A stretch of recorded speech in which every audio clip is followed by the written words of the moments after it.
Hey everybody, my name is Joshua Radin, and you're watching Entertainment Focus. So Joshua, how are you today? I'm well, thank you. How are you? I'm good, thank you. So what have you been doing since you've been in London? Well, I've been doing a lot of promoting of this new record, The Rock of the Tide, because it comes out August 1st. So, been hitting radio stations, playing, doing interviews, played on This Morning. About to hit the chart show in a couple hours or something. And then at night, just been going out to pubs, grabbing a few pints. There's plenty around here, Mixing isn't with there? the locals. Yeah. How have you found the locals? Fantastic. I love coming to London. Quite friendly? Yeah, very. So let's talk a bit about the record. You've got the single I Missed You coming out. And I understand that's a UK exclusive. It wasn't on the American album, is that right? Yeah, I wrote it after the American version came out. So tell us a bit about the track. Where did that come from? It's like the first pop song I ever written. I tried my hand.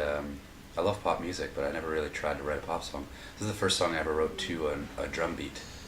Usually I just write them by myself on my couch, my acoustic guitar, and so I wanted to see if I could write something that would, for the summer, when you're driving in your car, it comes on the radio, like that people would make them feel good.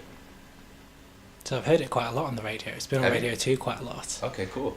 So are you aware of how much radio play it gets, or just A kind of little hope bit, for but the best? it changes every week, and I don't know. You don't really know unless you play a show and people start screaming for you to play that song.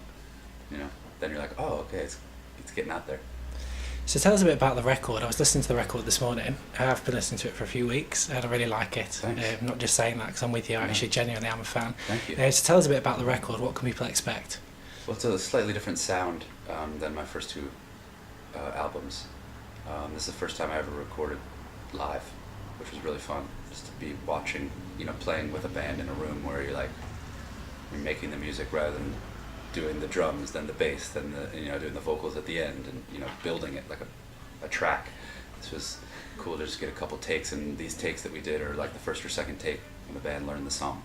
So you hear little mistakes and you hear little things working out, and got a live feel to it. It was fun to do. I don't know if I'll do it for the next record, but it was fun to try on this one, to try like a new sound. And you worked with Martin Tarif on this Terefe, record? yes, Terefe. Martin Terefe. Can never get his name right. Yeah. What was that like? Great. I actually recorded the whole record here in his studio in London. He's brilliant. Because some of the songs you've travelled with for a while, haven't you? There was a couple of tracks on there that I thought I recognised from when I last saw you live. So did you road test them before you decided to some record of them? For sure. I think I'll do it more on the next one, on the next album. I'd like to take songs out for a year all over on the road and then take them into the studio when you really are sort of locked in and how you really want to play them. I don't know. We'll see what happens. Because one of the things that I really enjoyed about seeing you live, I think we've seen you twice now, I reviewed you a Thanks. couple of times, and one of the things that I really love is when you do the section of the show where you stand away from the microphones and you just sing, and you sound It's fantastic. getting more difficult and more difficult because the venues are getting bigger. How do you, I used how to do be you able to do it at a project? club, and then you're like, you don't need any amplification because it's this tiny little room. And theaters are really good for that too because they're so silent and they're acoustically perfect. Like the old theaters like Shepherd's Bush Empire, places like that. I don't know. I just did that one day. Just the microphone didn't work one time. It just cut out, and I just had to sing louder during that song called "No Envy, No Fear," and everyone kind of went nuts. And I was like, wow, maybe I should just incorporate that into the show, and I've been doing it ever since. Well, Michael Bublé's ripped that off you, because he started to I don't know if I was the first person to ever do it. Yeah, you were. I'm sure it was. Just go with it. Thank you so much. That's awesome, Kaz, everybody. I would think that'd be more difficult for him. He plays huge venues. He does it without a microphone. Yeah, he did one song at the end of Like the O2 Manchester Evening Arena? News Arena. Really? It was pretty. And it was you pretty can hear good. it? Yeah. He's got a powerful voice. Great singing voice. So that's what you need to work up to then. So when Yeah. you get to the arenas, you can do the same. All right. Let's get to the O2 Arena. That'd be cool. Wembley. So what do you love most about playing live? It's different every night. That it's not that I play all these different songs every night. I pretty much lock into a set, and it doesn't vary that much on a tour. But I change it up. You can test it out with people and see what's going to work and what isn't going to work. And it's just something about standing up on stage with a guitar and your words and having people hang on every word. It's this power that I can't even describe. And it's like, I'm not like a hedonist. I'm like a thrill seeker. I don't go on roller coasters. I don't jump out of airplanes or bungee jump or things like that, or deep sea dive, or, you know, a lot of things people chase adrenaline. You know, I don't really need to, because I get up on stage and your adrenaline gets pumping, and it's when you do that live thing without a net, it's an incredible feeling. You know, basically you get an hour and a half on stage every night, and that's why I do all this stuff, interviews and touring around and the traveling, the flying to places and getting over jet lag, and all that kind of stuff is the work, you know, so that you can have the pleasure of an hour and a half on stage every night and sort of connect with people. You know, I think all artists have a sort of alienated approach to life. You don't really feel like you fit in as a kid, you know. I certainly felt that way. I wasn't like on the outskirts of society by any means, but more just like, I was friends with everybody, but I never felt like I really fit in. And I think that's why I do this. You know, when I talk to people after live shows, I feel like I'm fitting in. I feel like I'm connecting with people. One of the other things that I like about seeing you live is you have really good banter between the songs. You tell the stories of the songs and you engage with the audience, and that's quite rare to find in performers these days. Everyone seems quite polished, and is that something that you're quite conscious that you want to do? You want to connect in that way? People tend to like that, I think, and they always tell me that after shows. I try to talk to as many people as I can after shows, because then you really figure out what's working and what's not, you know. And so many people afterwards always are like, I love that song, but I didn't know what it was about, and now I love it more. And it's easy to do for me because the songs are honest. So I don't have to come up with, you know, a fictitious slant on a song and say this. You know what I mean? They're all honest accounts of my life. So I think that's why people relate to them, because we're all pretty similar. You know, you speak a different language, have a different skin color, grew up in a different country, rich, poor, Republican, Democrat. I don't know. You know, it's sort of like when you're writing songs about falling in and out of love, the things that we all experience. It's a universal theme. So going back to the record, what would you say the themes are of this record? Falling in and out of love is always something I'm concerned about. And I don't really consider myself a religious person, more spiritual, but you know, all the major religions are rooted in love. And as corny as it sounds, I would say like my religion is love, you know. I think that has a lot to do with this record. And some of the songs I actually wrote to the audiences.